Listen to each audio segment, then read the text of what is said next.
Bonsoir, je suis heureuse de vous retrouver. J'espère que vous avez passé un bon week-end, que vous avez bien profité de ces journées quasi d'été.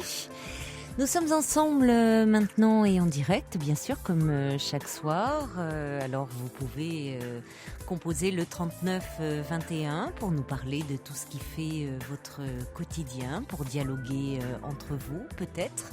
Vous y serez accueillis ce soir par Assiba et Clémence, avec la complicité de Vivian Lecuivre qui réalise cette émission. Et bien sûr, à tout moment, vous pouvez intervenir si vous vous retrouvez dans un témoignage, si vous souhaitez parler à un auditeur ou à une auditrice en appelant le 3921. Vous pouvez également nous écrire par internet sur le site de l'émission dublanche.europe1.fr ou nous envoyer un message au 7 21 21 code nuit.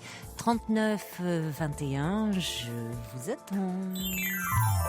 Europe 1, Caroline Dublanche. Alors justement, il y a Sébastien qui m'envoie un petit courriel pour dire « Je suis boulanger, c'est avec grand plaisir que je vous écoute chaque soir. » Bon, soyons francs, je ne capte que ça en même temps, mais je crois que capter une autre radio ne m'avancerait à rien, dit Sébastien. Mais écoutez, c'est bien resté sur Europe 1, votre poste de radio a fait lui-même la sélection. Et puis, il y a la petite souris qui est à Dijon et qui dit « Ah, j'ai vu ce soir passer la voiture d'Europe 1 en gare de Dijon et j'aurais bien aimé voir le conducteur ou la conductrice et qui demande si Europe 1 va revenir à Dijon. Oh, bah, on y reviendra certainement, hein, mais c'était peut-être un correspondant d'Europe 1 qui était sur place. Je ne sais pas, que s'est-il passé à Dijon aujourd'hui. Mais vous pouvez voir les voitures d'Europe sillonner comme ça de temps en temps la France. Il y a des correspondants un petit peu partout. Allez, avant d'accueillir, c'est Vincent qui va ouvrir le bal et on fait une petite pause.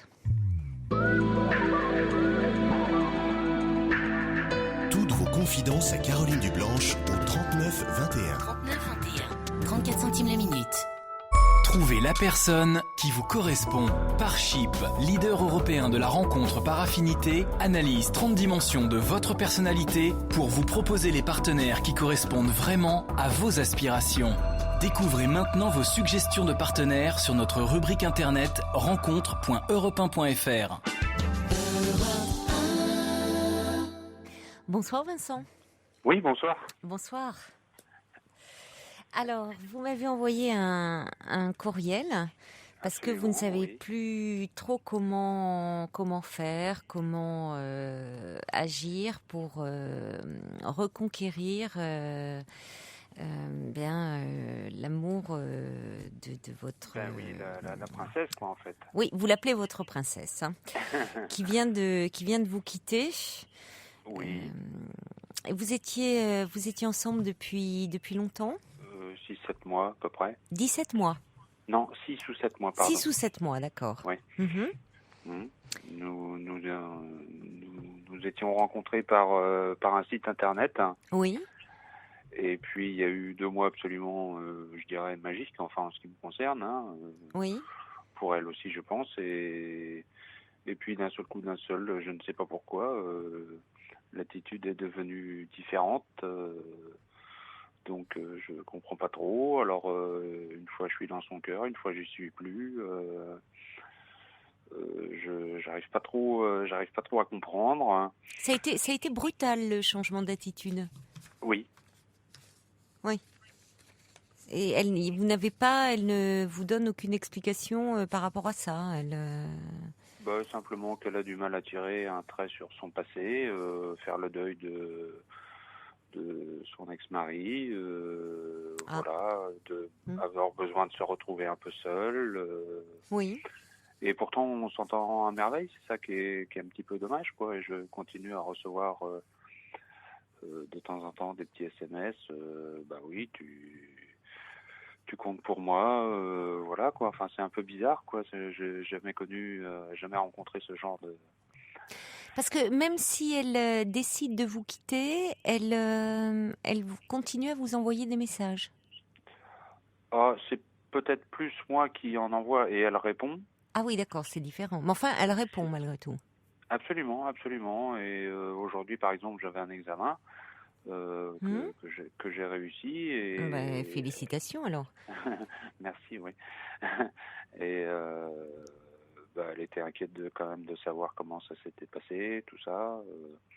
Alors je lui ai répondu, bien sûr. Hmm. J'ai même eu les félicitations du jury, alors tant mieux. Ah bah c'est formidable. C'était quoi comme examen, Vincent? Un examen de comptable. Ah mais c'est très bien ça. Bah, Malgré ce qui vous tourmente, là, vous avez réussi à vous concentrer sur cet examen. C'est bien ça. j'avoue que ça n'a pas été très simple, mais bon. Bah écoutez, c'est Oui, bien. bon, C'est bien. Au moins, il y a une chose qui marche bien là. ouais, bon, bah, je suis motivé pour la suite, mais j'avoue que là, je suis un petit peu, voilà, je sais pas trop comment faire en fait. Est-ce que je dois être distant? Est-ce que je dois me montrer présent? Est-ce que je dois couper complètement les liens et revoir dans quelque temps? Est-ce que je ne sais pas. Je j'ai aucune idée là-dessus. Comment la dernière fois, quand elle a décidé, parce que dans votre mail, vous dites, elle vient de vous quitter, puis après vous dites, elle accepte de faire une pause. Donc, face à cette décision de rupture, c'est vous qui avez plutôt parlé de pause, j'imagine. Absolument. Oui. Bon, cela dit, vous essayez de contourner un peu, mais elle, dans sa tête, elle avait décidé de rompre. Oui, Elle vous l'a annoncé en disant je préfère qu'on arrête oui, la relation. oui, Bon, en même temps, quand vous lui envoyez des textos, elle y répond. oui. Sur quel ton? Sur quel est-ce qu'elle est Un ton très cordial, sans être amoureuse, on va dire. Mhm. Mais c'est toujours bon, bah je t'embrasse, je pense à toi. De temps en temps, tu es dans mon cœur, je t'oublie pas, voilà quoi. Oui, ça c'est plus que cordial quand même. Oui, Euh, c'est plus que oui, En oui, général, vous ça, voyez, quand on envoie cordialement, on n'ajoute pas vous êtes dans mon cœur. Hein. oui. Tu es dans mon cœur. Hmm. Bah Bon, ouais, c'est ça qui est un peu curieux quoi. est-ce Moi, que vous avez essayé justement de ne pas lui en envoyer là? bah aujourd'hui, je vais simplement Non mais, annoncer oui. que bon voilà, j'avais bien réussi mon examen et puis Mhm. sinon, oui, c'est vrai que pendant quelques jours, j'ai pas fait. Et bon, c'est à la suite de ça qu'elle m'a recontacté. Mais bon, Ah, voilà, je crois c'est qu'elle elle a, qui vous a recontacté. ouais, savoir comment ça allait. Ah, vous voyez, c'est Elle, elle elle, qui. Oui, elle s'inquiète quand même pour moi, quoi. oui, mais c'est pas anodin ça. Mais Non, je vous dis ça, Vincent, parce que c'est elle qui prend la décision de rompre. oui, Que voulez-vous faire face à ça? bah, pas grand-chose, Mais non, malheureusement. vous pouvez pas. Vous, j'ai bien compris que vous auriez aimé poursuivre cette histoire. Bon, Évidemment. elle décide de l'arrêter. Qu'est-ce que vous voulez? Dans ces cas-là, c'est toujours comme ça. Hein, on peut pas poursuivre l'histoire tout seul. Bon, Ben non. donc on est bien obligé, même si ça nous fait mal, de se plier à ça. Et être celui qui, ou celle hein, d'ailleurs, hein, vous seriez une femme, je vous Oui, dirais la même chose, oui, qui je suis ça. insiste, qui va relancer, qui va sans supplier hein, non plus, mais voyez, devenir l'ombre de ton ombre, l'ombre de ta main et l'ombre de ton chien, c'est bon, c'est très beau dans une chanson. non, mais dans la vie, ça fait un peu pitié. Alors, je dis pas que c'est ce que vous faites, hein, puisque vous envoyez des textos, ça n'a rien à voir avec ça. Mais ce que je veux dire par là, c'est que à trop vouloir ainsi, ça ne marche jamais de vouloir à tout prix insister. Reconquérir, c'est autre chose. Ça part d'une stratégie. On peut toujours tenter. Donc, moi, ce que j'aurais tendance à vous dire, c'est, elle a pris sa décision, soit, et elle vous dit que elle a du mal à oublier son ex-mari. Bon, ça peut être un peu compliqué, passer l'euphorie des premiers temps de votre rencontre, et elle est un peu rattrapée par de la nostalgie, par cette relation passée où il y avait certainement beaucoup d'espérance, sinon elle n'aurait pas épousé cet homme. Peut-être que le fait, vous, de faire un peu silence radio, qui sait, ça pourrait la faire revenir vers vous. Oui, alors le souci c'est que moi je vais me faire opérer cette semaine là d'une jambe, enfin bon peu importe, mais je dois y aller, on avait convenu ça ensemble d'y aller, que j'y aille m'y reposer la semaine prochaine, quelques jours. Hein. Que vous alliez où? Chez elle justement. Oh non, qu'est-ce que c'est ça? Qu'est-ce que c'est que cette histoire? Vous allez aller en convalescence chez elle? Ah mais chez elle, dans sa ville, dans sa maison. Si, dans sa maison. Alors moi c'est drôle votre. Oui, c'est un peu curieux, oui. Je sais, oui. Alors c'est entre, c'est comme j'explique un petit peu des fois, c'est entre l'amitié et l'amour, c'est un petit peu, c'est entre les deux quoi. Et mais qui a décidé de ça au départ? Elle vous l'a proposé spontanément de dire viens te reposer chez moi? Non, c'était convenu avant qu'elle ne décide de rompre. De rompre, ouais, c'est ça. Oui, d'accord, oui, je comprends. Oui, c'était avant la rupture. Oui, d'accord, là, je comprends mieux. Oui, avant, quand vous étiez ensemble. Oui, quand on était ensemble. De venir. Là, c'est différent d'ailleurs. Vous Vous veniez faire votre convalescence auprès d'elle. Oui, mais alors pour vous, c'est toujours d'actualité. Ah oui, absolument. Oui, c'est toujours convenu que j'y aille quelques jours. Maintenant, je sais pas trop comment aborder ça parce que est-ce que je dois être distant? Est-ce que je dois lui foutre la paix? Est-ce que je sais pas trop comment faire, quoi. Vous en avez reparlé avec elle? Oui, j'en ai reparlé hier. Et comment qu'est-ce qu'elle en dit? Écoute, je lui ai dit, écoute, je viens, on va bien voir comment ça se passe. Si ça va pas, écoute, je m'en vais. Et puis si c'est trop dur pour moi, je m'en vais. Et si ça te convient pas, je m'en vais aussi. Maintenant, oui, mais là, vous dites, c'est vous qui faites un peu les questions et les réponses. Mais qu'est-ce qu'elle disait, elle? Elle est heureuse de m'accueillir. Elle me demande ce que j'aimerais faire. Quoi manger, etc. Enfin bon, elle est à la fois heureuse de m'accueillir et certainement inquiète de m'accueillir aussi, quoi. Enfin, c'est un peu... Oh oui. Alors vous allez aller chez elle, alors vous allez dormir dans le canapé et... oui, c'est un peu délicat comme affaire. Vous pouvez pas la faire ailleurs, votre convalescence? Si, éventuellement. Bah oui, je vois bien que ça vous tente moins, mais non, mais parce que oui, mais non, mais parce que non, mais j'imagine bien, Vincent, que vous misez un peu tous vos espoirs là-dessus en disant tiens, c'est l'occasion, le loup entre dans la bergerie, je vais essayer, mais n'oubliez, on sait jamais, oui, mais le loup il sera un peu diminué là, vous avez une jambe qui sera un peu Oui. Hein, bon, vous y allez pour faire votre convalescence, hein, Vincent. Hein, vous êtes, vous serez pas au mieux de votre forme. Non, mais je vous taquine là. Mais c'est pas. Vous le dites vous-même. Bon, je vais bien voir. On va bien voir comment ça se passe. Hein. Si c'est un peu dur pour moi, je repartirai.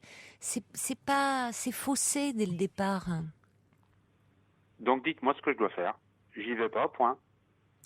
Ah, écoutez, moi, je suis pas là à vous dire ce que vous devez faire, hein, à tout prix. Moi, ça me paraît faussé.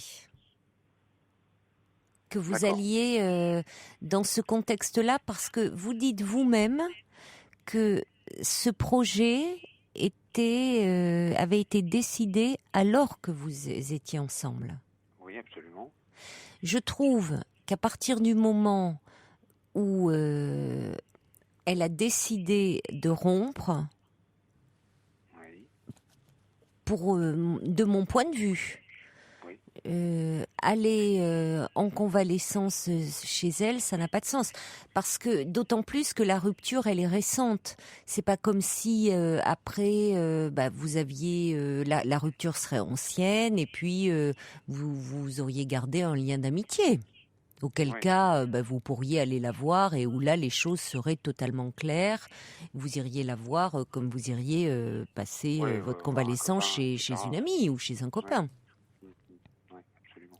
Voyez, mais là, ça vient de se faire et vous maintenez le projet avec toute cette ambiguïté où vous espérez la reconquérir, mais elle va être sur ses gardes. Moi, je trouve ça un peu foireux. Hein. D'accord. Je vous le dis tel que je le pense. D'accord. Je trouve qu'il vaut mieux, si vous voulez la reconquérir, même là, elle va se poser des questions, dire à la limite, oui, il acte ma décision, il la respecte, et puis à la limite peut-être se poser des questions plutôt que de le gars qui s'accroche, quoi. Oui. Ouais, parce que c'est pas la peine d'être une sangsue non plus, hein. Oui. Je Donc, trouve. Il y a quelqu'un qui vous dit prenez du recul, Vincent. Le désir s'accroît quand. Alors j'ai pas la suite. Et puis il y a la Luciole qui dit comme elle continue d'écrire, tous les espoirs sont permis. Elle a besoin de se reprendre après la séparation, respecter sa décision et attendre. Et puis Nico du 88 qui dit c'est le problème des rencontres internet. Les personnes en quête de rencontre préfèrent retourner à leur clavier plutôt que de se voir souvent. Bon là c'est pas vraiment ce qui se passe en l'occurrence, non, mais non. c'est plus quelque chose d'un. Elle a un coup de nostalgie par rapport à son mariage passé, mais elle peut aussi se dire, au fond, tout ce que vous avez vécu ensemble, qui Ah oui, était parce qu'il y a quand bien. même eu des moments magiques. Enfin, il y a eu que des moments magiques en fait. C'est bien ça le truc qui me surprend. C'est qu'elle n'arrive pas, je pense, à faire le deuil du passé, quoi. Oui, c'est difficile. Hein, si elle a été mariée, un petit moment. Là, c'est pas. Elle est divorcée depuis peu. Séparée depuis 3 ans et divorcée depuis 1 an à peu près. Oui. Écoutez, on ne tourne pas la page aussi facilement. Et puis, je vous dis, elle a peut-être été emportée au début par l'élan de votre nouvelle histoire et puis rattrapée par quelque chose. Mais bon, elle peut aussi, si vous éloignez, se dire, tiens, je passe peut-être à côté de quelqu'un de bien et à côté d'une belle histoire, par nostalgie. C'est possible. Donc, il y a EBE qui est très optimiste, qui dit il faut pas se prendre la tête, Vincent, les princesses, ça court les rues. Bon, je non. ne sais pas où il Non. EBE, VEBE, dans elle un est bien endroit sympa, où il y a mais, beaucoup de princesses, ou alors c'est le printemps qui lui fait voir oui, des mais bon, princesses partout. comme tout le monde, j'ai eu quelques copines. Des princesses, il y en a pas 50. Donc voilà quoi. Il y en a pas 50, non, mais il y en a des princesses. Enfin, Il y en vous a. avez envie de jouer les princes charmants avec elle, en tout cas. Bon, peut-être, mais en restant, dire, vous pouvez du coup la rappeler, dire j'ai réfléchi et ça ne me paraît pas une bonne chose Dans les médias, oui, de venir quelques jours, oui. Oui, dire non, je vais pas dire finalement. Oui, vous laissez un suspens d'ailleurs, dire voilà, vous allez faire votre convalescence ailleurs. Alors, il y a Poupig. Vous voyez, les auditeurs ont d'autres points de vue. Hein. C'est pour ça que moi, je ne veux jamais, je vous dis, ce n'est jamais que le mien. Poupig dit, moi, je pense au contraire que cette convalescence sera un moment pour trouver les bonnes réponses aux questions. Anita dit, je ne suis pas d'accord. Elle-même prépare les petits plats dont vous rêvez. L'espoir est permis. Oui, elle vous a demandé, c'est vrai. Mais j'ai peur qu'on tombe dans quelque chose d'un peu... Un peu foireux, ouais. Vous avez Vous l'avez dit, c'est vous qui l'avez dit. Hein. C'est moi Mais foireux dans le sens où un peu amical, quoi, pour vous. C'est que je veux dire foireux. C'est-à-dire, ça veut pas dire que l'amitié, c'est foireux, hein, au contraire. Non, mais non, de quelque chose d'un peu... pour vous, ça serait foireux si ça tourne au côté amical. c'est ça qui est très bizarre, c'est que elle est à la limite entre l'amour et l'amitié, Oui. et moi, moi Ben c'est l'amour, quoi. vous Mais c'est bien sûr, l'amour, oui. mais elle, c'est entre les deux. Et comment faire, justement, pour que, ben voilà, on s'accorde à peu près, quoi. Ben, si vous Et- voulez, comment faire, c'est qu'il y ait de nouveau du désir, et le désir se nourrit plutôt de l'absence et tout que d'être là sous le même toit à dire oh là là, qu'est-ce qu'ils sont bons tes petits plats, la jambe dans le plâtre et vous voyez et à somnoler devant Derrick. Non, je vous dresse un tableau horrible. Évidemment, je caricature à fond, hein. Ouais. Mais bon, et de quelque chose où si vous voulez la reconquérir, il faut être un peu dans le côté plus, laisser un peu de planer, qu'elle s'interroge un peu sur ce que vous faites, au fond. Parce qu'après tout, elle vous rend votre liberté, qu'est-ce que vous pouvez en faire de cette liberté? Vous êtes de nouveau un homme libre, Oui, voilà. et pas à vous morfondre. Pas trop en tout cas, il faut pas qu'elle sache. Voilà. Nejo dit accepter un divorce, c'est accepter aussi d'avoir échoué, et cela peut prendre du temps. Donc, Ouais, ce mouvement de recul qu'elle a, c'est peut-être pas, je suis en train de vous dire, c'est peut-être pas fichu. C'est peut-être un temps qu'elle a. Et à la limite, le fait d'accepter sa décision et de la respecter, ok, j'entends, et de prendre un petit peu le large, qui sait? C'est peut-être ce qui peut la faire revenir. Je l'espère pour vous, hein, on verra. Bah, écoutez, je prends bien note de vos conseils et des conseils de tous les auditeurs, auditrices. Et oui, qui sont partagés, hein, vous voyez, il y en a, Ouais, bon. c'est compliqué, Donc, ouais. et oui, c'est partagé. Donc ça sera à vous. Vous faites opérer quand? Jeudi matin. Ah oui, c'est d'accord, c'est rapide là. Oui. Ben oui, j'avais programmé en fait mon opération juste après mon examen qui était aujourd'hui. Enfin, mon Oui. examen, Oui. comment dire, professionnel aujourd'hui, quoi. D'accord. Vous avez Donc bien voilà. fait. Donc là, ça y est, vous êtes comptable. Eh ben ça y est, oui, Ça y est. officiellement, oui. Bon, ça c'est super. Donc déjà là, voilà, ça c'est très bien. Après l'opération, bon, rien de grave puisque sinon vous n'en parleriez pas comme ça, j'imagine. Oh, ça me dérange pas. Oui. Ça pourrait être pire, on va dire. Oui. Et puis bon, donnez-vous un peu de temps pour voir, hein, Vincent. Et je vous D'accord. souhaite un bon rétablissement, même si c'est pas près de votre princesse, mais de bien vous rétablir quand même, et physiquement Écoutez, et moralement. Mais en tout cas, c'est gentil de m'avoir appelé. C'est normal. Et puis, normal. je vais mettre en application un petit peu tous ces petits conseils de toutes parts. Et puis tenez-nous au courant. Ah ben, Hein, j'y vous manquerai verrez. pas. D'accord. J'y manquerai pas. À bientôt alors, Vincent. Merci. Au revoir. Bonne soirée. Au revoir. Merci, au revoir. Europe 1, Caroline Dublanche. Camélia Jordana, non. Bonsoir, Jean. Bonsoir. Bonsoir. Oui, je vous entends. Et moi, je vous écoute. Voilà. Alors, ça va aller. Bien, merci de me rappeler. Voilà, il m'est arrivé quelque chose de très surprenant la nuit dernière. J'étais en plein sommeil, le téléphone a sonné Oui. et mon fils aîné, qui a 36 ans, m'appelle en pleurs et me demande pourquoi j'avais quitté sa mère il y a maintenant 30 ans. Oui, en effet. Alors, être réveillé comme ça, de poser une question de cette nature est très surprenant. Alors, le temps que je reprenne un peu que j'émerge un peu de mon sommeil, et donc c'est là qu'en commençant le dialogue avec mon fils, j'ai découvert que il avait une relation avec une jeune femme depuis plusieurs mois, et ce que j'ai interprété, c'est qu'il est déchiré entre les choix que lui impose sa femme et sa maîtresse. Ah oui. Et il rencontre donc le dilemme classique de beaucoup de divorcés qui ont des enfants, puisqu'il a 2 jumeaux et un bébé. Oui. Voilà.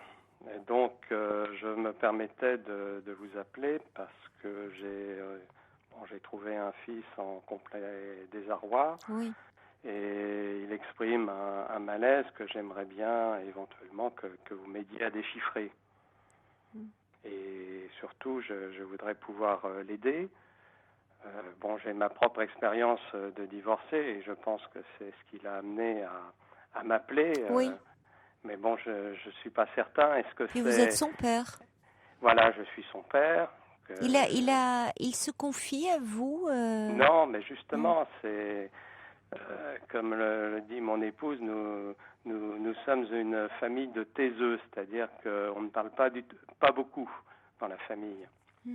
Donc c'est vraiment exceptionnel que j'arrive à aborder des sujets aussi profonds.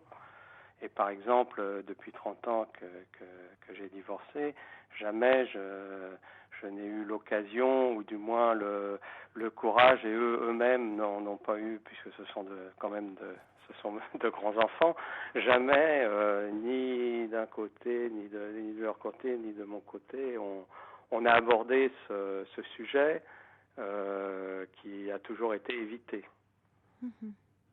Voilà. Oui, donc là, il était vraiment, comme vous dites, dans une situation de profond désarroi. Il vous a appelé dans un moment d'angoisse où il avait besoin de vous dire, de parler. Ce que vous avez très bien compris, parce que finalement, vous n'avez pas tant répondu à sa question, c'était pas tant ça, sa demande. Il avait surtout besoin de parler. Oui, il avait besoin de parler. Il avait besoin de parler de ce qu'il vivait. Oui, peut-être qu'il avait besoin, et puis peut-être qu'il s'identifiait, parce que, quand j'ai divorcé, j'avais à peu près son âge. Donc, peut-être qu'il a retransposé et voulait savoir, effectivement, ce qui m'était arrivé. Et je lui ai dit pourquoi les raisons qui m'ont amené à quitter sa mère, sans critiquer sa mère d'ailleurs, hein. Mais j'ai bien insisté que j'avais quitté une femme, mais que je n'avais pas quitté mes enfants. Et je sais pas, Vous aviez à peu près son âge quand il a... Oui, comme par hasard, oui. Quand j'ai divorcé, j'avais à peu près entre 35, 36 ans, effectivement. Et donc lui avait un petit garçon de 6 ans. Il avait 6 ans à ce moment-là? Oui, il avait à peu près, il avait entre 7 et 10 ans à peu près, et il avait un jeune frère qui avait 3 ans de moins. Et vous me dites d'ailleurs qu'il a des jumeaux de 7 ans, là. Voilà. Oui, il y a quand même une situation qui interpelle dans cette coïncidence de date. Oui. Où lui-même, des années plus tard, se retrouve dans une situation un peu similaire, si ce n'est que lui est toujours avec sa femme. Oui. Et donc, il a parallèlement une relation extra-conjugale. Oui, mais bon... Et il est déchiré entre les deux. Oui, c'est ce que j'interprète, déchiré entre les deux. J'ai l'impression qu'il ne sait pas quoi faire et il ne me demandait pas ouvertement un avis. D'ailleurs, je m'interdis de lui donner un avis. Bien sûr. Je vais simplement exprimer que, de par déjà mon expérience vécue, je n'avais pas à le juger, que c'était mon fils, que je l'aimais et que je l'ai toujours aimé. Mais que je voulais l'aider, de même que je voulais aider ma belle-fille, que je considère comme ma fille aussi, et qui, au travers de ce qu'il m'a dit, se montre très digne, puisque jamais, ça fait 4 mois qu'elle est au courant, elle ne s'est pas permise de nous alerter, et elle n'a même pas alerté sa famille pour ne pas discréditer mon fils. Donc elle est très digne. Oui, c'est ça. Elle maintient ça au niveau de leur couple. Elle ne le fait pas ressortir. Elle laisse ça. Oui. Oui, vous avez beaucoup d'estime pour elle, aussi. Oui. C'est ce qui d'ailleurs vous rend la chose aussi compliquée. C'est-à-dire que c'est là où vous le dites, vous ne pouvez pas vous émettre un quelconque avis sur leur situation parce que vous êtes beaucoup trop impliqué. Affectivement, vous aimez votre fils et votre belle-fille. Vous avez également beaucoup d'affection pour elle, quand on vous entend parler. C'est plus par mon propre vécu que je ne me permettrai jamais de juger mes enfants, ou que ce soit d'autres personnes qui arrivent à un moment de leur vie à divorcer ou d'avoir Bien sûr. ce type de circonstances, parce que je considère toujours, même si en général c'est souvent l'homme qui, entre guillemets, faute et a une maîtresse, j'estime que quand ce type d'événement arrive, sans excuser l'homme, c'est un phénomène qui se produit parce qu'il y a une responsabilité partagée dans le couple. Ça n'arrive pas par hasard, il y a eu sans doute des ratés, on peut toujours trouver des explications. Donc moi je renvoie les époux dos à dos, il y a sans doute des circonstances, sans rentrer dans le détail, et ça il est exclu que... Mais ce qui est intéressant, Jean, c'est au fond... C'était difficile de cerner quelle était sa demande comme ça. Voilà, il a appelé certainement tout à fait. mu par une angoisse parce que vous dites au fond comment trouver les mots pour l'apaiser, pour le guider. C'est un homme aujourd'hui de 36 ans, mais en l'occurrence c'est un homme qui appelle son père. Voilà, Donc c'est un homme. Il vous appelle en disant pourquoi tu as quitté ma mère il y a 30 ans. Voilà. Donc c'est aussi un homme, mais c'est aussi le petit garçon qui appelle. Enfin, c'est très mêlé. Et vous, je trouve que vous vous en êtes déjà très très bien sorti parce qu'être réveillé comme ça en pleine nuit, être prise au dépourvu sur c'est angoissant. Enfin, d'avoir votre fils en pleurs. Vous pouviez penser à quelque chose de très grave, moi, un accident. Qu'il rentrait de week-end, je croyais qu'il avait eu un accident grave. J'imagine, être réveillé la nuit comme ça et avoir votre fils en pleurs au bout du fil, vous pouviez penser qu'il y avait eu un grave accident. C'est ce à quoi on pense. Bon, en même temps, je vous écoute, je vous sens très calme, très posé, et il a pu vous dire beaucoup de choses. Mais c'est vrai que sa demande était certainement très confuse. Certainement très confuse, et bon, c'est l'homme qui appelle, mais il y a aussi de la demande du petit enfant derrière tout ça. J'ai retrouvé vraiment un petit enfant. Ben oui.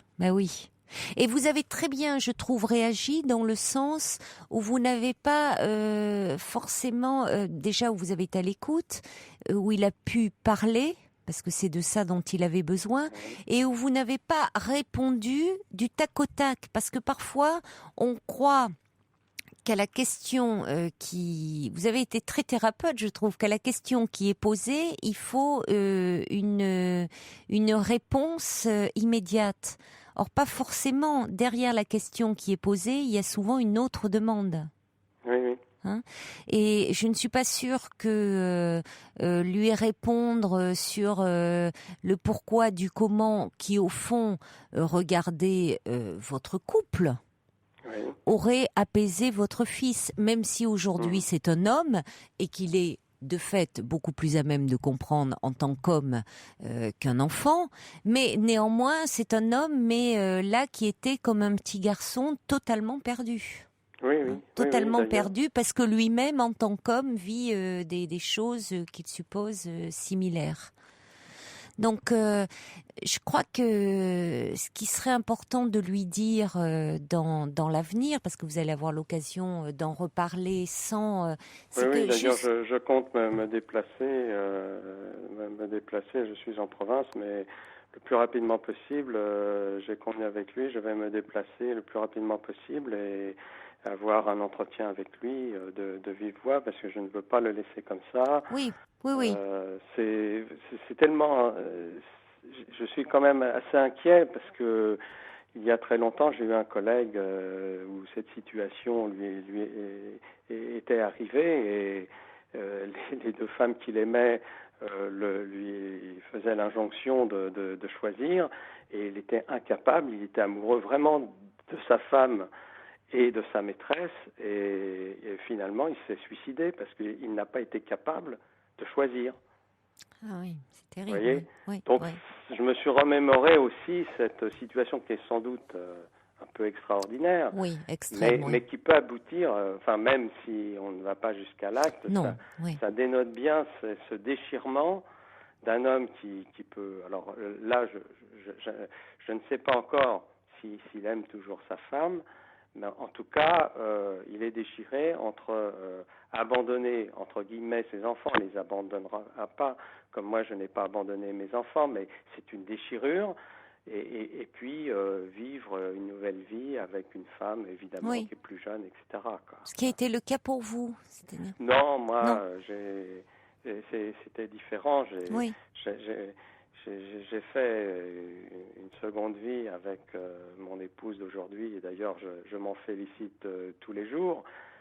C'est ce que je lui ai dit, d'ailleurs, c'est qu'il ne faut pas qu'il se sacrifie en disant je ne divorce pas parce que je me sacrifie pour mes enfants. C'est un faux choix parce que n'importe comment les enfants le ressentiront. Et en plus, je lui ai expliqué que le fait d'avoir divorcé m'a permis d'acquérir une nouvelle vie d'homme et que je me suis bonifié au contact de cette femme et que j'étais sans doute un père beaucoup plus digne aujourd'hui que je ne l'aurais été si j'étais resté avec sa mère. Donc je ne veux pas surtout pas lui faire de pression, mais je veux qu'il réfléchisse et qu'il mesure. Et aujourd'hui, il n'est pas en état, quand je l'entends pleurer, il n'est pas en état de choisir et de prendre une bonne décision. Bien sûr, non, il est beaucoup trop angoissé, là, visiblement. Voilà. Et il a du mal à gérer cette pression supplémentaire. Oui. Et comme beaucoup d'hommes, les hommes sont quand même en général beaucoup plus lâches, beaucoup moins courageux que les femmes. Et je le sens faible et il sait pas dire non à l'une ou dire oui à l'autre. Et c'est pour ça, je m'adressais à vous si vous aviez quelques conseils pour m'éclairer sur l'attitude à tenir devant une situation qui est... Je trouve qu'il a la chance de vous avoir comme père par la qualité, je dirais, certainement de la présence que vous pouvez lui apporter et on le sent à travers ce que vous nous dites déjà de percevoir le désarroi dans lequel il se trouve, dans la compréhension que vous pouvez, la finesse qui se dégage enfin de vous, le tact dont vous faites preuve, et en même temps, vous l'avez dit tout à l'heure, vous ne pouvez pas l'aider à évoluer dans son questionnement interne sur la question du choix, parce que vous êtes là trop impliqué affectivement. Et là, ça serait important de lui dire que vous pouvez le soutenir en votre qualité de père, mais dans ses choix d'homme qu'il aura à faire vis-à-vis de ces deux femmes, il serait important qu'il aille consulter, voir quelqu'un de totalement extérieur qui, lui, ne sera pas pris dans ses nœuds affectifs et qui pourra l'aider à y voir plus clair. Oui, c'est d'ailleurs... Pour ne pas justement être aussi trop mêlé à sa vie affective, parce que vous l'aimez tellement, que vous ne voulez pas non plus, si vous voulez, rentrer trop dans sa vie. Vous pouvez parler dans sa vie, amoureuse, c'est-à-dire que vous pouvez parler de votre relation père-fils, d'éventuellement de ce qui s'est passé pour lui quand il était petit, mais dans sa vie amoureuse d'homme aujourd'hui, non. Oui. Je pense, c'est mon point de vue. Il y a Brigitte qui envoie un petit SMS au 7 21 21 qui dit: vous ne pouvez pas résoudre son dilemme à sa place, mais lui apporter votre amour paternel et votre présence. Il y a le subversif qui dit: votre fils s'associe très visiblement, il l'élabore, consulte-t-il? Si ce n'est pas le cas, pourquoi ne pas lui suggérer la chose? C'est déjà fait, je lui ai téléphoné cet après-midi et par email je lui ai donné les coordonnées d'un thérapeute. Et je vais même recommander de le consulter en urgence le plus rapidement possible afin que justement il puisse être en mesure Oui. de prendre la Oui. bonne décision. En entre guillemets, urgence comme ou pas, parce que parfois Oui. quand on consulte trop en urgence, après on y va comme ça, comme on tirait l'épine du pied, puis après on n'y retourne pas. Vous voyez, mais voilà, qu'il aille en parler. Et déjà, je crois que ça a dû beaucoup le soulager. Il devait être mieux déjà quand vous l'avez eu cet après-midi. Bah, il n'était pas très bien. Bon, C'est normal, mais ouais. le fait d'avoir pu vous parler... Mais après, vous voyez, il doit pouvoir vous parler, mais sans en dire trop non plus. Ouais. Il y a Marie-Claude qui dit « L'histoire de Jean me fait penser au film Je l'aimais avec Daniel Auteuil ». En tout cas, c'est très touchant, la relation que vous décrivez là, ce qui se joue entre vous et votre fils. On va accueillir Frédéric qui est avec nous et je le remercie, qui patiente depuis un petit moment au 39-21. Bonsoir Frédéric. Oui, bonsoir Caroline. Bonsoir. Bonsoir Jean. Bonsoir. J'ai écouté avec attention, mais j'ai raté quelques marches parce que j'ai appelé tout de suite le standard parce que j'ai eu une idée. Et vous n'aviez pas le retour au standard ? Mais le temps que je parle avec... Siba, oui. Le temps que j'explique et qu'on vous fasse un petit message interne. J'ai deux questions avant de donner mon idée.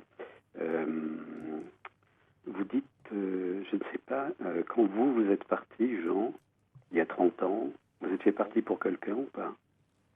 Non, enfin, j'étais parti parce que je ne pouvais plus, ne pouvais plus vivre, je n'étais plus amoureux de ma femme, je ne la supportais plus. D'accord. Mais vous n'êtes pas parti pour quelqu'un. Et je n'ai pas voulu non plus m'engager avec. J'ai découvert ce qui m'a persuadé. J'ai découvert une autre femme, mais on s'est refusé à vivre ensemble. C'est-à-dire, je suis pas sauté. D'abord, je l'ai dit à mon fils.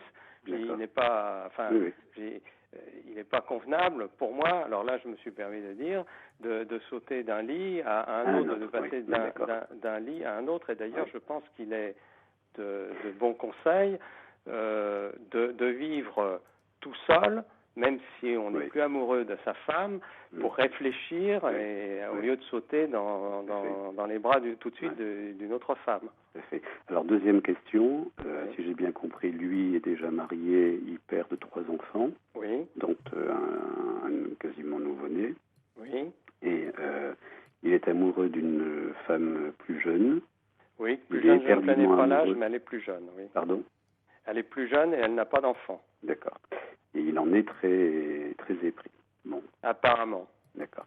Alors je pense que Caroline a raison d'insister sur ce superbe lien père-fils, parce que c'est magnifique que cet enfant de 36 ans ait appelé son papa à 3 heures du matin ou 2 heures en disant... Alors vous êtes une famille de taiseux, donc votre fils pleurait parce que c'est dur à exprimer, et je pense que tout d'un coup il s'est demandé s'il n'était pas dans un schéma de répétition. Oui, peut-être. Tout d'un coup il s'est dit, mais est-ce que je ne suis pas en train de répéter la vie de mon père ? Et la question c'était aussi, et là je suis d'accord avec Caroline sur la pudeur qu'il faut mettre dans ce que vous allez dire à votre fils, mais il était en train de se dire, mais est-ce que papa, qui n'a jamais dit pourquoi il était parti, a-t-il connu ce que je connais ? Est-il parti ? A-t-il lui-même été partagé entre 2 femmes ? Comment a-t-il résolu sa propre situation ? Là, je rejoins Caroline. Nous sommes des pères, donc on doit dire... si on veut parler de notre vie privée, il faut en parler en mode anonyme, en disant... il me semble, nous, les hommes, mais pas faire état de sa propre vie privée d'homme. Et je pense que l'angoisse de votre fils, c'était vraiment la crainte du schéma. La crainte, et puis peut-être l'espoir que papa il dise, mais moi j'ai connu ça aussi, et j'ai choisi, et j'ai bien choisi. Et je pense qu'il était dans cette crainte du schéma de répétition. Alors après, quoi faire ? Moi je rejoins Caroline. Vous l'aimez, de toute façon il vous aime, il vous fait confiance, vous l'aimez. Je pense que vous pouvez même lui dire qu'en qualité de grand-père, s'il choisissait de partir avec cette jeune femme, vous serez toujours là pour les enfants de son premier mariage, parce que vous êtes leur grand-père. Et qu'effectivement, s'il n'aime plus sa femme, il ne faut pas rester, quoi. Ça, je pense qu'on est tous d'accord. Alors c'est vrai que les hommes, il faut qu'ils aient le courage de partir les premiers, Ouais. parce qu'en général, on attend de se faire foutre dehors. Mais quand on part la tête haute, justement, on peut reconstruire un peu mieux, puis surtout vis-à-vis des autres, de soi-même, de ses propres enfants, on est parti la tête haute. Ouais. Mais quelquefois, c'est pas. Vous avez des hommes qui partent, mais c'est pas tout à fait courageux. Quelquefois, c'est pour échapper à toutes les contraintes familiales. Non, mais je pense qu'on est du même bois. On part parce qu'on a décidé que ça pouvait plus durer, quoi. Et que c'était mieux pour tout le monde de partir. Votre fils se pose la même question et outre oui, en fait là, en plus vous êtes parti au même âge que lui maintenant. Enfin, lui, il est vraiment sans le dire ou en le ressentant confusément. C'est ce qu'on appelle le schéma de répétition. Et il se dit, est-ce qu'il n'est pas en train de répéter ce que vous avez fait il y a 30 ans? D'où l'intérêt de lui dire de façon peut-être simple puis un peu anonyme ce que vous avez vécu sans lui faire partager. Et c'est pour ça que c'est important qu'il aille en parler. Parce que Oui, cette coïncidence, cette collusion de dates est quand même très troublante. Caroline, vous le savez bien. Ah oui, oui, on remarque souvent ça, les dates anniversaires. À chaque date anniversaire de chaque année, ça revient. Oui, donc là, il y a peut-être quelque chose qui est d'autant plus bouleversant pour lui que ça lui échappe complètement. Et le fait, vous pouvez peut-être lui dire, tiens, finalement, puisque vous-même, Jean, vous êtes fait cette réflexion. Oui. Dire, c'est étrange, hein, tu te retrouves dans une situation qui n'est pas la même que la mienne, mais dire, au fond, un peu à mon âge, à l'âge que j'avais, et ça serait quand je me suis séparée de ta mère, et peut-être que tout ça ressurgit aujourd'hui, ce que tu as pu vivre aussi enfant, toi, la façon dont tu l'as vécu, ça serait bien que tu ailles un peu parler de tout ça. Moi, parce que ça ne doit pas t'aider à prendre une décision, tout ça aussi. Moi, je proposerais même que pendant ce temps d'introspection assistée, entre guillemets, en fait, qu'ils suspendent tout, quoi, qu'ils prennent pas de décision et qu'ils essayent un peu de voir ce qu'il en est au fond. D'ailleurs, à la limite, ça l'aidera peut-être à choisir, à décider, à y voir plus clair pour lui, et qu'à ce moment-là, ce soit un vrai temps mort de jeu, quoi. Il prend pas de décision, il suspend tout, et puis voilà, il essaie de prendre rendez-vous avec lui-même chez quelqu'un pour essayer de comprendre un peu avec les quelques éclairages que vous allez peut-être pouvoir lui donner, puis lui ce qu'il va trouver en lui, quoi. Alors, ça fait réagir les femmes parce qu'il y a Lise qui dit faire un bébé et ensuite se poser des questions existentielles sur son couple et partir. Je trouve ça irresponsable, mais bon, oui, c'est vrai qu'il a un bébé de 6 mois. Et en même temps, on se rend compte que chez des hommes comme chez des femmes, le fait de faire un enfant, justement, il peut surgir à ce moment-là des questions très existentielles et où parfois, effectivement, ça peut remettre en question le couple. Alors, je suis bien d'accord avec vous, Lise. C'est vrai qu'il vaudrait mieux pouvoir se poser les questions avant. Bon, là, c'est un couple. Il ne s'agit pas de porter un jugement sur cette histoire-là. Et d'ailleurs, peut-être, on ne sait pas ce qui peut déboucher. Vous savez, d'une thérapie, c'est partir ou rester. On ne sait pas. Rien. Il y a peut-être des choses qui ont été réactivées par la venue de cet enfant. Alors, il y a Corinne aussi qui nous dit, et celle qui reste avec 3 enfants, elle crève. Bon, on voit que ça déclenche chez les uns et les autres, ceux qui nous écoutent, des émotions, hein, des sentiments très forts, parce que ça renvoie chacun à son histoire. Mais après, il ne s'agit pas de cela. Il faut simplement essayer de faire le point et d'être au plus près, je dirais, de sa vérité. J'ai une autre question, Caroline, pour Jean. Vous aviez combien d'enfants quand vous êtes partis? 2 enfants. 2. Et le second avec quel âge?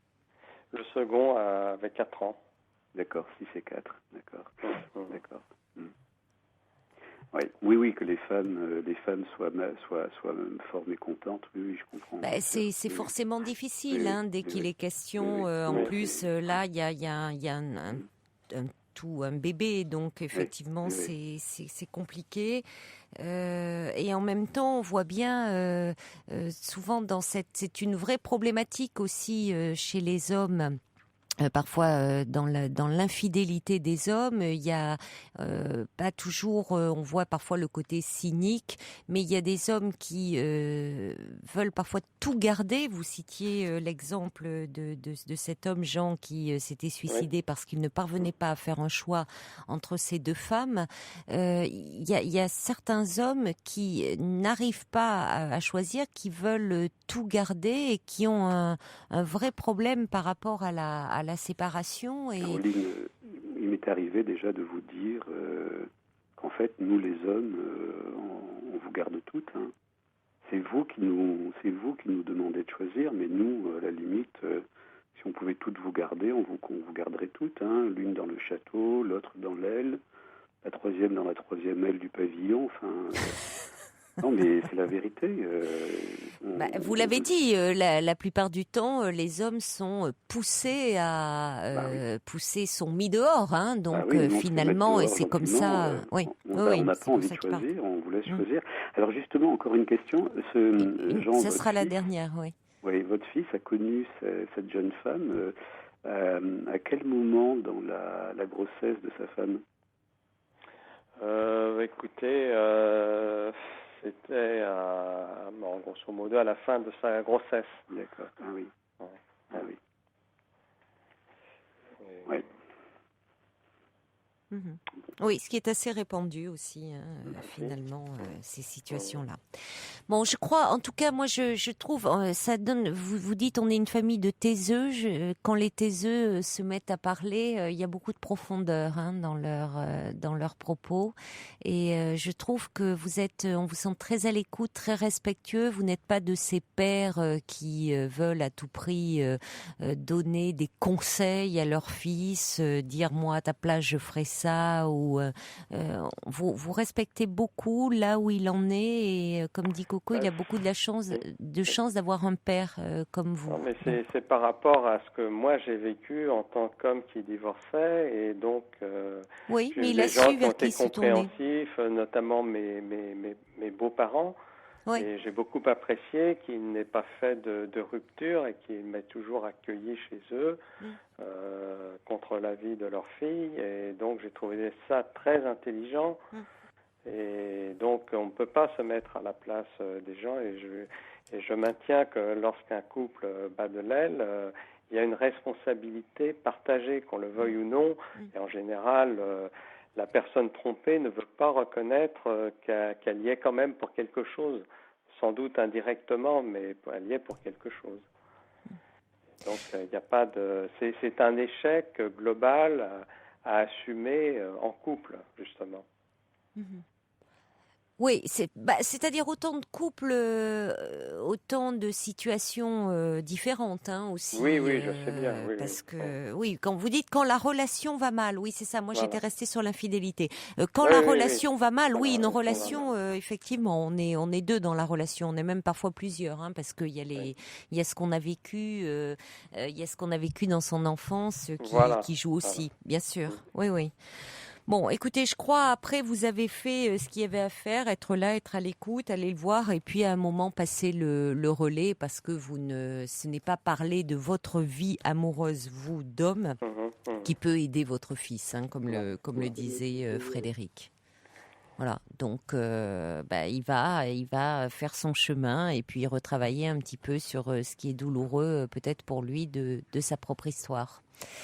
Merci en tout cas beaucoup, Jean, de votre confiance. Je remercie Frédéric aussi, et j'en prie tous les auditeurs d'avoir participé. Ça fait plaisir de vous entendre, Frédéric. Ça faisait un petit moment qu'on n'avait pas entendu votre voix. Oui. Donc, à très bientôt. Au revoir. Allez, bonne soirée à tous. Au revoir.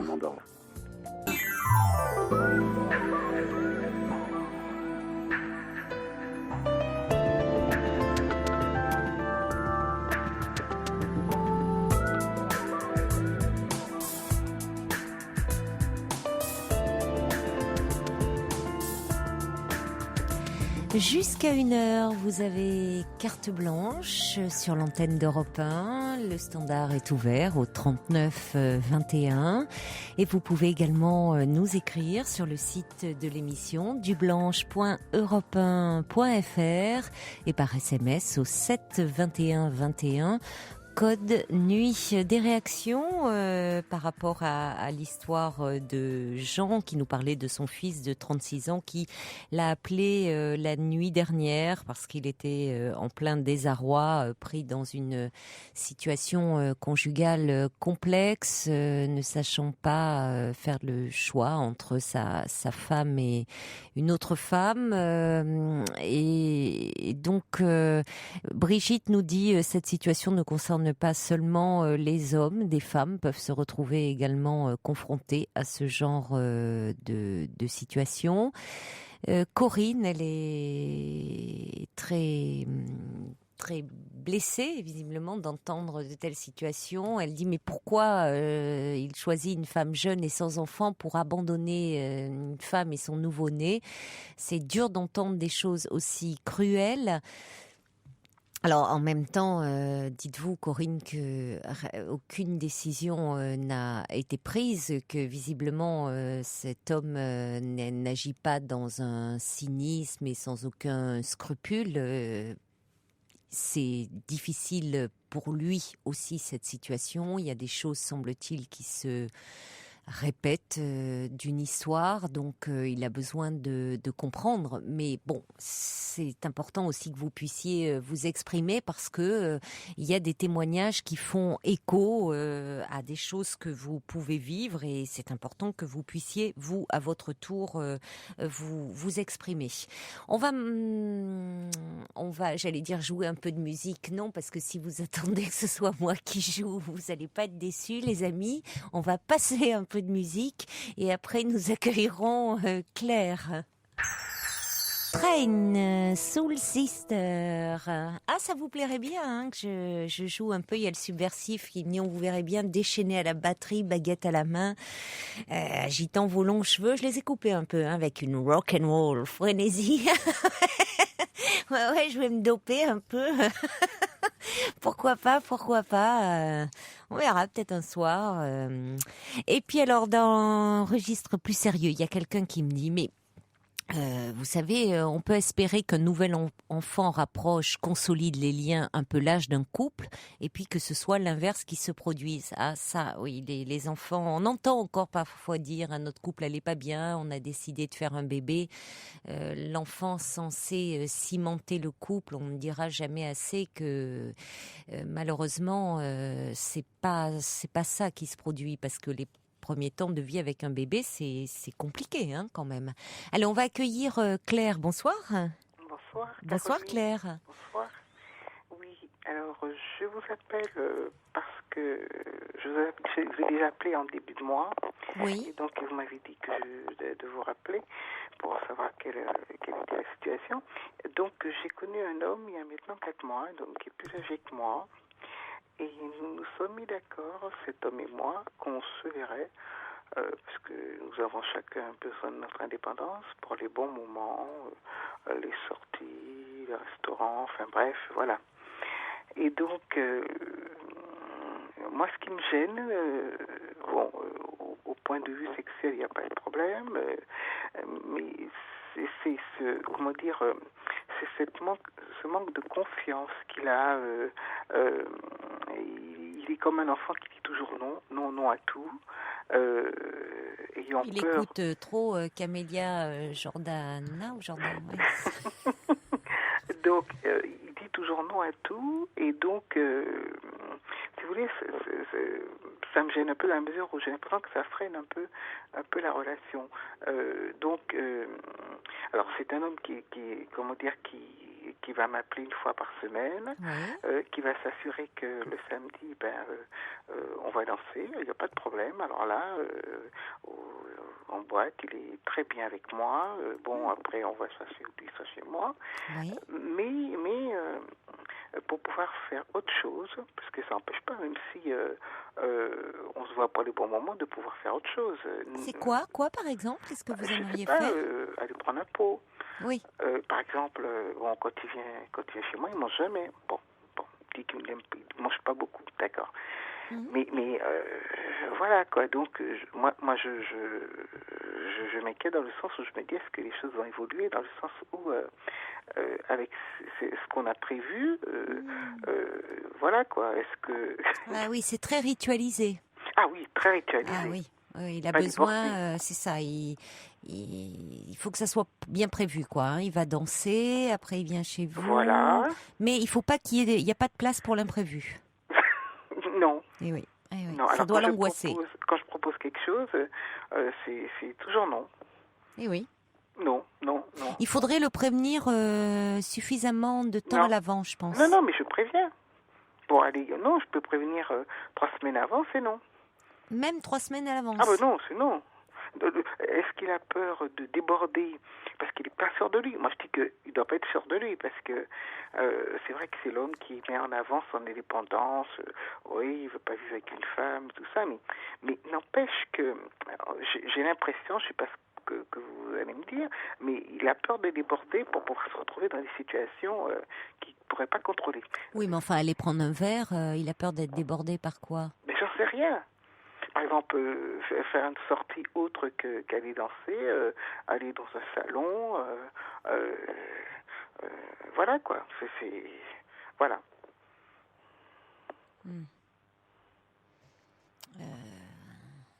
Oui, mais alors ça veut dire que vous faites toujours les mêmes choses. Mais voilà. Oui, c'est un peu obsessionnel. C'est un peu la même rengaine, quoi. Oui, mais c'est ça, il a besoin de rituels. C'est quand même souvent, c'est un peu, ça doit le sécuriser. Tout ce qui est un peu, qui sort de son registre connu doit, c'est pas tant sous ce côté j'ai besoin d'indépendance et tout, c'est qu'il a besoin en fait que tout soit sous contrôle. J'ai l'impression. Tout contrôle pour qu'il puisse pas être débordé. Non? Eh ben oui, bien sûr. Bon, par exemple, la fois dernière, j'ai dit on pourrait se voir 2 fois. Dans la 2 fois. Il a eu l'air de me répondre que non, parce que une fois, c'est déjà voilà. Voilà. Alors c'est vrai que vous me direz peut-être que ça fait que 4 mois, j'en sais rien, mais bon. Écoutez, au bout de 4 mois, quand même. Oui, on peut ça faire évolue une relation, c'est pas figé. Effectivement.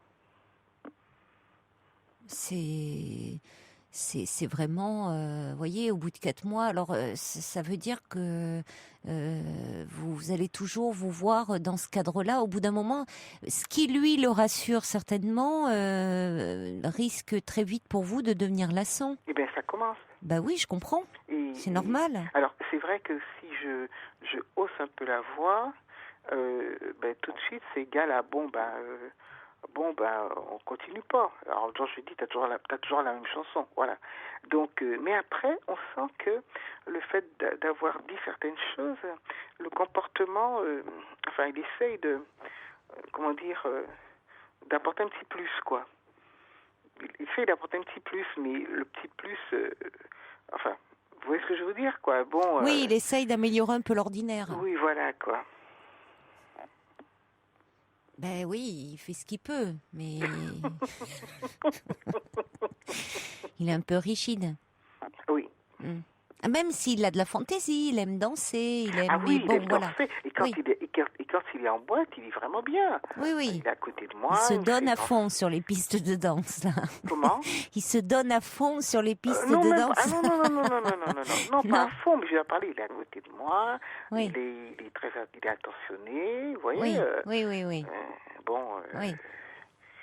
Voilà, quoi. Mais bon, oui, moi, j'espérais que ça allait un peu plus évoluer.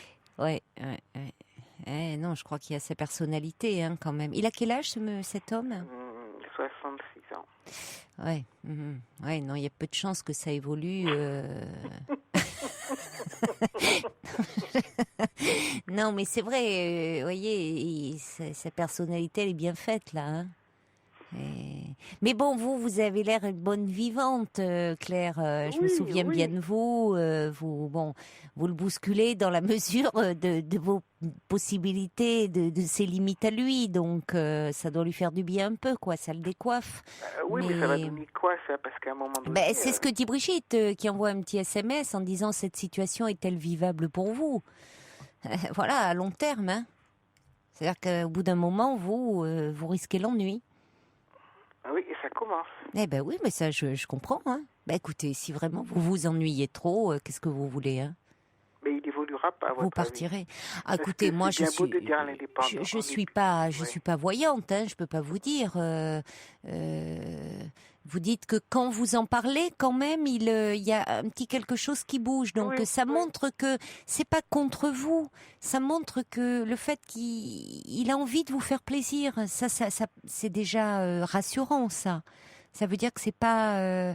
Il aimerait bien, mais il a certainement une personnalité qui a besoin d'un certain cadre de choses un peu fixes, un peu de rituels comme ça qui le protège, qui le rassure. Bon, on a tous un peu nos habitudes, comme on dit, hein, mais c'est vrai que par moments, ça devient très ritualisé chez certaines personnes et que elles ont du mal à sortir un peu de ce cadre parce qu'au fond, tout ce qui devient un peu inhabituel les angoisse. Mais est-ce que vous croyez aux gens qui disent oui, je veux mon indépendance, j'aime vivre seul, voilà quoi. Bon, je crois pas trop moi. Hein. Bon, mais c'est-à-dire, oui. Parce qu'il est bourré d'habitude. Donc quelqu'un d'autre, peut-être que par moments ça lui pèse cette solitude, mais peut-être que en même temps il peut mener sa vie comme il veut. Aussi. Il y a Petite Plume qui dit, ça me fait penser, votre situation, Claire, ce soir, elle a appelé un copain parce qu'elle se sentait pas bien. Elle lui a proposé de dîner à l'extérieur. Et il lui a répondu non parce que il avait déjà acheté son repas de ce soir.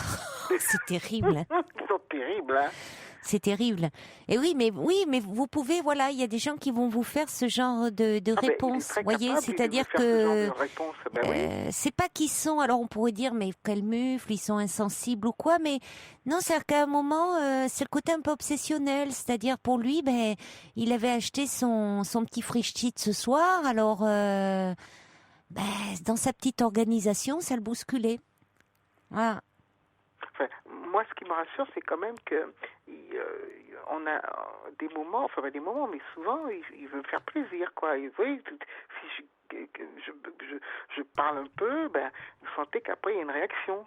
Oui, mais c'est ce que je vous dis. Ça, c'est bon signe parce que ça montre bien que ce n'est pas contre vous qu'il agit comme ça. C'est que, c'est dans son tempérament, dans sa personnalité et qu'au contraire, il a même envie de vous faire plaisir puisqu'il cherche un peu à s'adapter à ce que vous lui dites. Donc, il tient compte de ce que vous lui dites.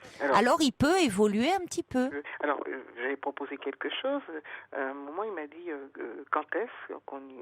Alors, j'avais donné non, il m'a pas dit quand est-ce, il m'avait dit 1er mai. C'est un samedi, pas. Samedi, il peut pas, on va danser. Bon, d'accord. Dernièrement, j'ai reposé la question, il m'a demandé quand est-ce.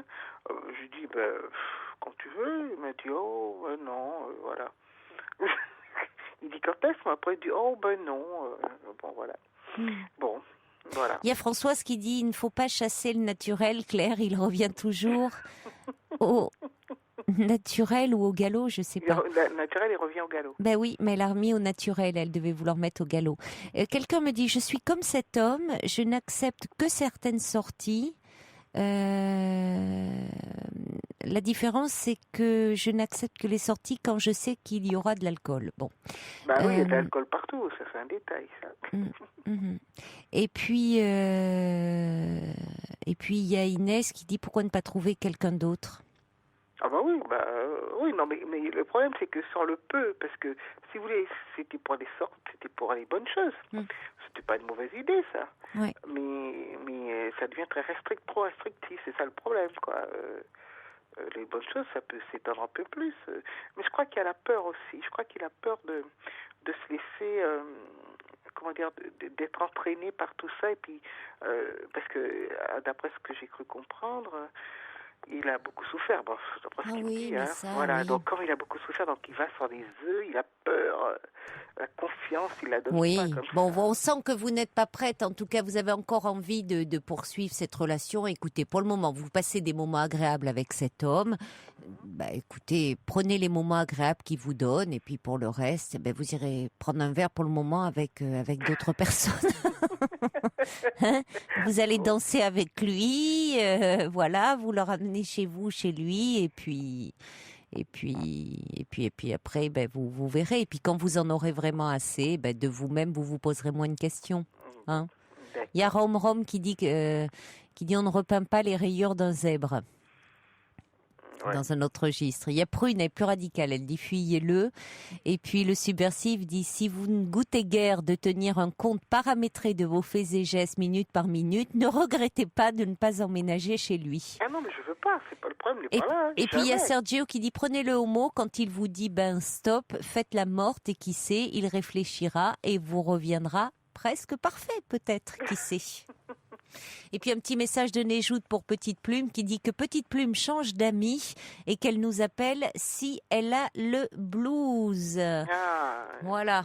Et Georges qui dit mais elle était passée où Petite Plume, on ne l'entendait plus. Voilà, donc voilà, elle sait qu'on est toujours là en cas de blues.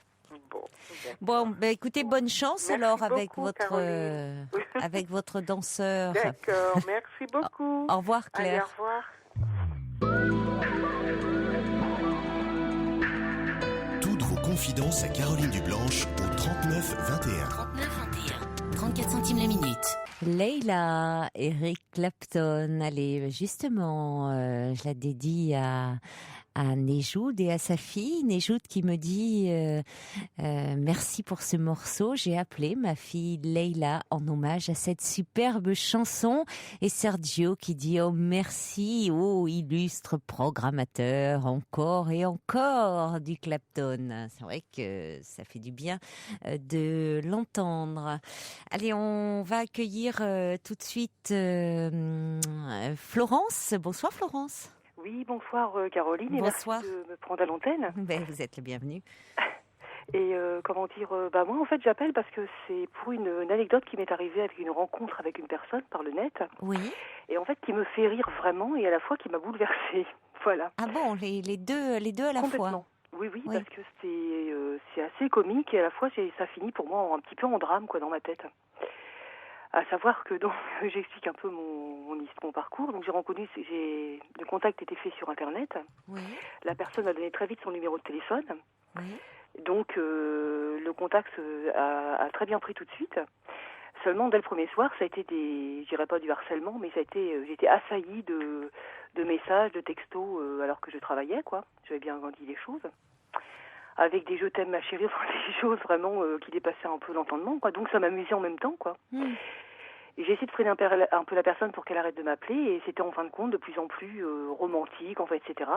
Et en fait je me suis certainement prise au jeu. Voilà, comme une gamine. Donc j'ai 50 ans et il en a 59. Cette personne, on n'est pas non plus des gamins. Oui, mais bon. Ouais. Voilà. Donc cette personne habitait pas ma région et m'a dit qu'elle passait de temps en temps et ça m'arrangeait. Je vous dirai après pourquoi ça m'arrangeait. Oui. Donc on s'est vu, ça s'est très bien passé, des bons fous rires, vraiment très bien. Et par contre, dès le départ, il m'avait dit qu'il avait un très haut statut social et qu'il fallait surtout pas que je m'intéresse à lui pour ça. Bon, ça m'amusait, je trouvais ça un peu ridicule au départ qu'il me dise ça tout de suite et je lui ai bien dit que moi, c'était pas ses murs qui m'intéressaient, mais plutôt lui, sinon je ne voyais pas l'intérêt, Bref. Donc il me parlait toujours de sa grande demeure, etc. Et il m'a fait visiter sa grande demeure, qui était vraie. Bon, magnifique, etc. Et en fait, nous devions passer le week-end ensemble. Et en fait, la veille du week-end, il m'a téléphoné. Donc ça a duré 8 jours, tout ce baratin, Et la veille, j'étais prête à... Je me suis préparée pour un week-end. Je me suis dit, enfin, un bon week-end à la mer, etc. Oui. En amoureuse, ce qui m'aurait fait beaucoup de bien. Et en fait, j'ai reçu un texto complètement dramatique, me disant, non, ça n'est pas possible, je ne pourrais pas te faire ça, être avec toi tout le week-end et te laisser comme ça, en plan, dès le lundi... je te rappellerai, voilà. Donc en fait, il m'a rappelé me disant qu'il habitait trop loin, que la chose n'était même pas possible, voilà Mais vous faire quoi? Il pourrait pas vous faire quoi? Rien vous faire, si j'ai bien compris. Parce en que fin de compte, voilà. mais c'est parce que, en gros, il vous a rien fait, c'est ça? Oui. Voilà. Et ensuite, j'ai reçu un texto disant que j'étais une chic femme. Ah, c'est sûr. Il va pas bien, lui. Oui. Que vous étiez une chic femme. Oui, j'étais une chic femme et je retrouverai certainement quelqu'un un jour. Enfin, moi, je lui ai souhaité aussi au téléphone. J'ai pas. Oui. Voilà, donc il voulait absolument me respecter, qu'il allait pas faire ça et me quitter comme ça lundi, alors qu'on aurait passé un week-end en amoureux, quoi. Il voulait absolument me respecter. Bon. Et donc après, donc moi, je lui ai souhaité. Parce qu'il ne s'était rien passé entre vous pendant cette semaine. Non, à part un petit flirt, vraiment. Oui, d'accord. Voilà, si donc quand il parle de vous respecter, c'était. Le week-end, c'était vraiment en amoureux. J'allais enfin dans sa grande demeure dont il me parlait et que j'avais vu, quoi. Voilà. Ouais. Bah écoutez, finalement, il vaut peut-être mieux que ça soit passé comme ça, hein, Florence, même certainement, parce que c'est pas clair. Hein. Oui, alors franchement, je reste toujours pas à comprendre. Et donc en fait, j'ai très mal pris. Parce que, là, c'est je suis un peu plus triste. C'est qu'en fait, je suis assez gravement malade, même beaucoup. Ah et bon donc, c'était la première fois où j'essayais de me ressentir un peu plus femme, si je peux dire. Oui. Donc, j'ai vu qu'ils s'en étaient pas du tout aperçus, que j'étais gravement malade, ce qui est déjà un point positif. Bah oui. Donc, ça m'a permis de me dire que j'étais pas si... parce que c'est plus dans ma tête, j'ai un cancer quand même, hein. Donc voilà, donc ça m'a quand même remonté le moral, ça m'empêche pas d'être gaie, quoi. Et en fait, ça me faisait rire de voir un peu son baratin, je sentais bien qu'il y avait quelque chose qui n'allait pas. C'était excessif, oui, dès le départ, il a été excessif. Voilà, et en fait, lorsqu'il m'a dit ça, le fait que je me préparais pour partir en week-end, parce que je suis allée à la mer, en fin de compte, j'ai soif de vivre énormément, forcément. Bah oui. Et ça m'a complètement cassé les pattes, si je peux me permettre de parler comme ça. Ça a été déçu, oui. Et franchement, depuis, j'ai un gros cafard, quoi. Ben oui, mais parce que ça, c'est montagne russe. Oui. Pendant une semaine, vous étiez très exalté. Il était très présent pour vous.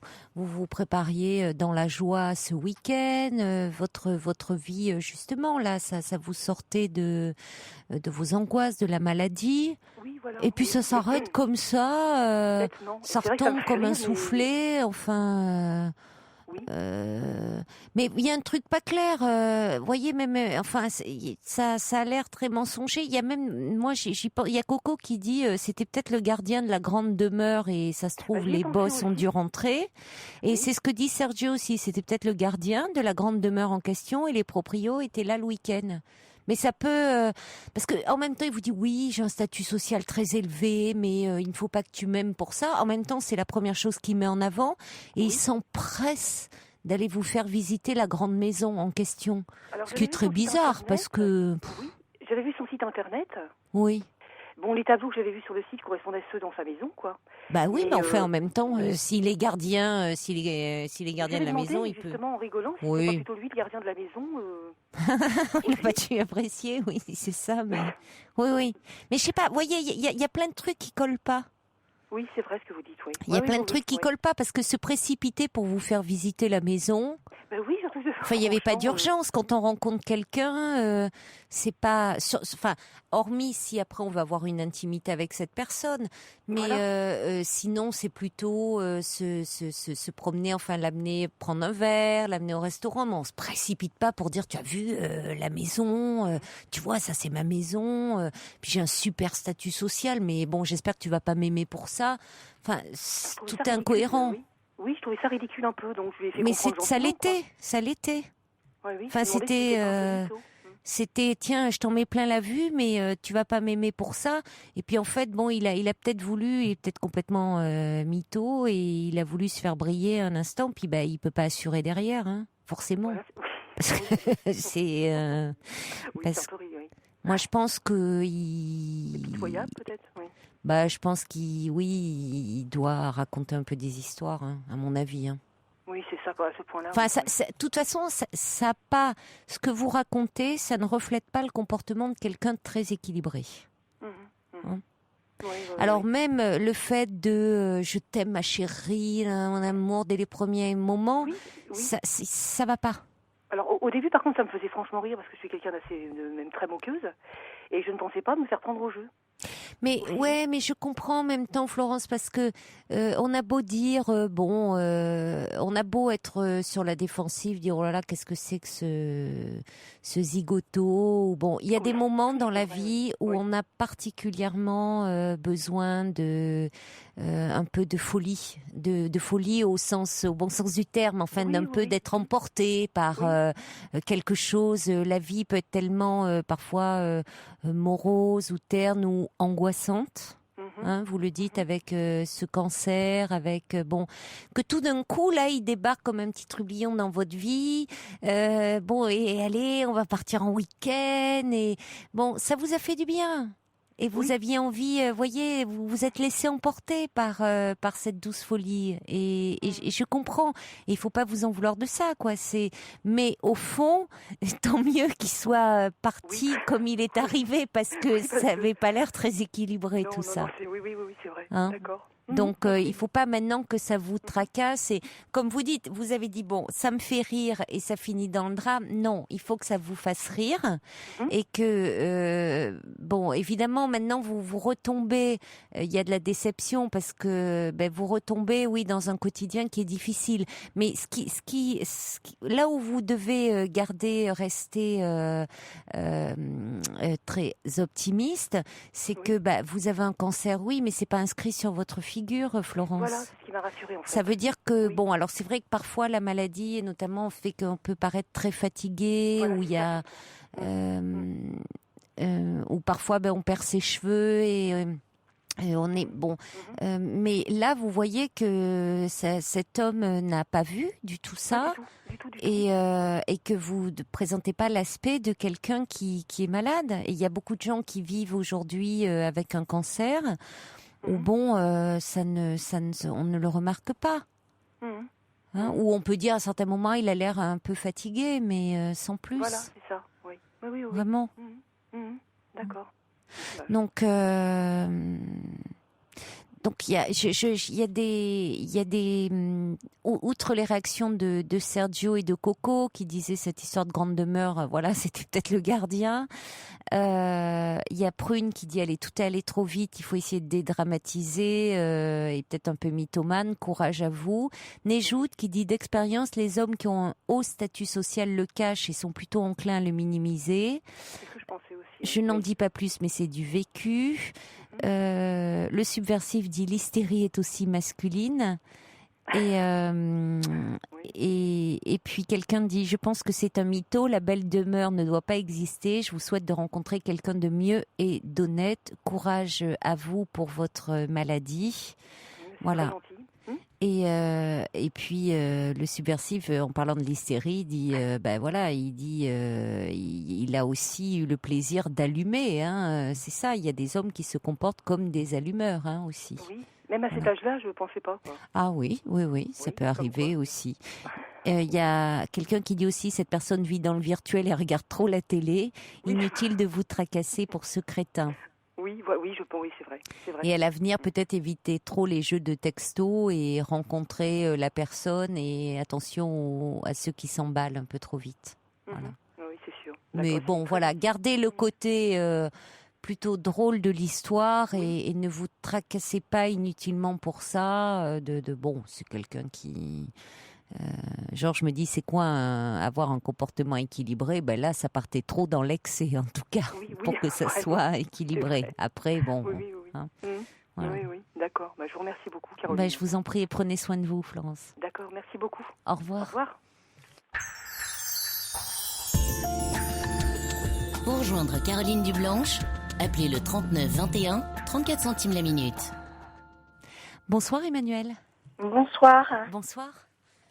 Alors moi, je vous appelais un peu en réaction au témoignage de Jean, et à travers son témoignage, il y a beaucoup de choses que je vois, que je lis. Oui, Jean, dont le fils qui a reçu un appel, je dis ça pour ceux qui n'étaient peut-être pas là en début d'émission, dans cette nuit de son fils de 36 ans qui était pris, qui était dans un grand désarroi parce que... Il lui demandait pourquoi il avait quitté sa mère il y a 30 ans, et Jean, en parlant un peu avec son fils, a découvert que ce dernier avait une relation avec une jeune femme depuis plusieurs mois, alors que il est marié et qu'il a des enfants. Voilà. Moi, c'est quelque chose qui me touche énormément parce que j'ai l'impression qu'on est quand même dans une société maintenant où on banalise beaucoup ces notions d'infidélité, de sexualité, enfin d'une manière générale, et que on a tellement désacralisé le mariage que les gens ne font plus d'efforts. Et je trouve ça extrêmement dommage. J'étais très perturbée par ce que disait Jean, notamment en disant que il estimait que quand il y avait ce type d'histoire, il y avait un peu une responsabilité conjointe des époux. D'abord, je m'inscris en faux par rapport à ça. On peut très bien être trompé sans être une affreuse mégère. Bien sûr. Alors, il parlait, moi aussi, au départ, je ne comprenais pas bien, il parlait pas par rapport à l'infidélité, il disait quand la relation va mal. Hein. Oui, mais c'est différent.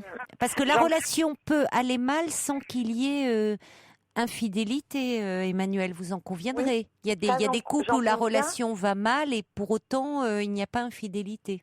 Oui, en revanche, quand il y a infidélité, là, ça peut pas aller mieux. Et là, par contre, ça va mal même si ça allait bien avant. C'est ça que je voudrais dénoncer. Moi, mon ex-mari a été infidèle. Nous étions un couple comme beaucoup de couples, avec des hauts et des bas. Et je crois que la société actuelle n'accepte pas qu'il y ait des hauts et des bas. Il y a beaucoup de gens qui fuient dès qu'on est dans les bas. Et il se trouve que il y a eu un moment de notre vie où il y a eu conjugaison de plusieurs facteurs. Dans ma vie professionnelle, j'ai subi également un deuil alors que j'étais enceinte. Mon ex-mari, lui, devait faire face à des problèmes de santé. Et à ce moment-là, il a été infidèle. Et je ne me sens pas responsable de ça. Je voudrais vraiment le dire aux gens qui ont écouté tout à l'heure ce témoignage parce que ça me choque énormément. Il n'y a pas forcément une épouse ou un couple qui est responsable de l'infidélité. Elle peut arriver pour des tas de raisons, parfois même étrangères au couple, qui sont simplement une fuite en avant. Mais par contre, quand l'infidélité est là et qu'on la connaît, là par contre tout va mal. Et quand Jean disait qu'il a expliqué à son fils qu'il ne regrettait pas une seconde d'avoir refait sa vie avec sa conjointe actuelle, ce que je peux tout à fait concevoir, moi j'avais envie de vous appeler pour vous dire « et l'autre ». Parce que voilà, moi je ne me suis jamais remise de l'infidélité de mon ex-mari. C'était il y a combien de temps ? C'était il y a 6 ans. Oui. Vous avez quel âge, Emmanuel ? J'ai 38 ans. Oui, vous êtes jeune. À partir de cette infidélité, je me suis mise à perdre complètement confiance en moi, à avoir l'impression d'être une femme qui n'était pas désirable ou pas suffisamment intelligente, ou bref, des tas de choses, parce qu'on ne peut pas concevoir que quelqu'un puisse préférer aller ailleurs alors que vous lui consacrez votre vie, alors que vous avez déjà 2 enfants et que vous êtes enceinte d'un 3e. Ça aussi, je trouve ça très choquant qu'on puisse tromper une femme enceinte. Parce qu'on est dans un état d'extrême fragilité, et puis parce qu'on ne peut pas décider de faire un enfant, 1 mois, et puis 2 mois après, de ne pas en tenir compte. Et moi, aujourd'hui, ça a été très difficile avec mon ex-mari. Nous avons essayé de reconstruire notre couple. Je n'ai pas digéré, j'ai fait une dépression. Il n'a absolument pas supporté ma dépression et mes tentatives de suicide. Et aujourd'hui, il m'a quittée. Et j'ai 3 enfants. Et lui, il est en train de refaire sa vie. Mais moi, j'ai l'impression que la mienne est morte, que la mienne est finie. Et c'est bien joli, je ne veux pas juger Jean, je ne le connais pas, mais de se dire, moi, je ne le regrette pas. Mais qu'est-ce qu'on fait de l'autre qu'on a laissé sur le bord de la route et qui, lui, en crève ? Et qu'est-ce qu'on fait de la famille qui est brisée et des enfants ? Parce que moi, ce qui me culpabilise énormément, c'est qu'aujourd'hui... j'ai le sentiment de ne pas être une bonne maman. Pourquoi ? Pour mes enfants, parce que je suis très mal dans ma peau et que j'ai envie de mourir tous les jours. Et que, comme je suis mal dans ma peau, je ne suis pas bien avec mes enfants. Je suis irritable. Je me retrouve seule, alors que j'aime à la folie mon ex-mari et qu'il ne reviendra jamais. Et j'ai l'impression que ma vie à moi elle est sacrifiée. Et je vois une psychiatre depuis que mon ex-mari a été infidèle. Et malgré cela... Vous l'aimez toujours? Vous aimez toujours votre ex-mari? Je crois que je l'aime, mais ce que j'aime plus encore, et ce dont vraiment je n'arrive pas à me débarrasser, c'est l'idée de la famille. Hein. C'est ça, oui, j'ai l'impression. Oui. Vous aimez ce que vous aviez construit ensemble? Mais oui, et puis il y a quelque chose qui peut paraître extrêmement désuet, parce qu'aujourd'hui tout le monde fait un peu ce qu'il veut, mais pour moi la parole donnée c'est sacré. On s'est promis des choses, on s'est dit pour le meilleur et pour le pire. Et on doit accepter que le pire fait partie aussi du couple et que parfois il faut juste attendre que ça passe ou se donner les moyens que ça passe, mais qu'on ne laisse pas les autres forcément sur le carreau comme ça. Et que pour caricaturer, que ce soit avec moi, avec une autre, que ce soit en colocation ou s'il avait un chien, il faut faire des concessions en couple. Et j'ai le sentiment qu'aujourd'hui, plus personne ne veut en faire, au mépris total de la famille, parce qu'on ne se gêne pas pour faire des enfants pendant ce temps-là. Mais qu'est-ce qu'on fait de nos enfants? Et ce que j'entends, moi, m'effraie et me rend très fragile, parce que la délinquance, c'est dans les familles monoparentales que ça arrive le plus souvent, parce que la détresse financière, matérielle, psychologique, c'est aussi dans des familles monoparentales. Bon, alors, ça soulève beaucoup de choses. Votre témoignage est très fort, hein, très dense, très intéressant. Emmanuel, il y aurait beaucoup de choses à dire. Malheureusement, on arrive en fin d'émission. Il y aura peut-être des réactions. Si vous le souhaitez intervenir, ça sera maintenant, demain. Bon, je peux pas, parce que j'ai pas le temps de rebondir. C'est vrai qu'on se sépare certainement aujourd'hui beaucoup trop rapidement, parfois. Je suis d'accord avec vous.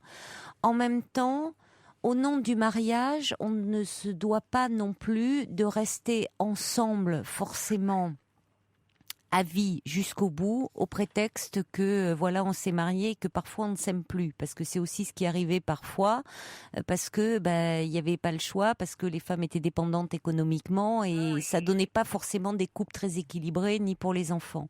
Maintenant, moi, ce que j'entends, c'est votre souffrance. Qui est terrible et le fait que malgré finalement la violence que vous ressentez de l'explosion de votre couple, du mal que vous avez éprouvé et cet amour que vous n'arrivez pas à, cette idéalisation finalement de la famille que vous n'arrivez pas, dont vous n'arrivez pas à sortir. Oui. Et ça, j'espère que vous allez pouvoir avancer là-dessus, parce qu'il faut parfois dire il y a ce dont vous avez rêvé, ces valeurs auxquelles vous croyez très fortement, et puis il y a la vie qui n'est pas toujours telle qu'on l'avait imaginée, Emmanuel, et pourtant il faut bien faire avec pour finalement ne pas en crever non plus, parce que c'est à vous que vous faites du mal en premier lieu. Donc on pourra peut-être en reparler. Si on a des réactions demain, on en reparlera ensemble. Vous pourrez nous rappeler, on pourra continuer. Je vous embrasse, Emmanuel. Merci. Au revoir. Au revoir.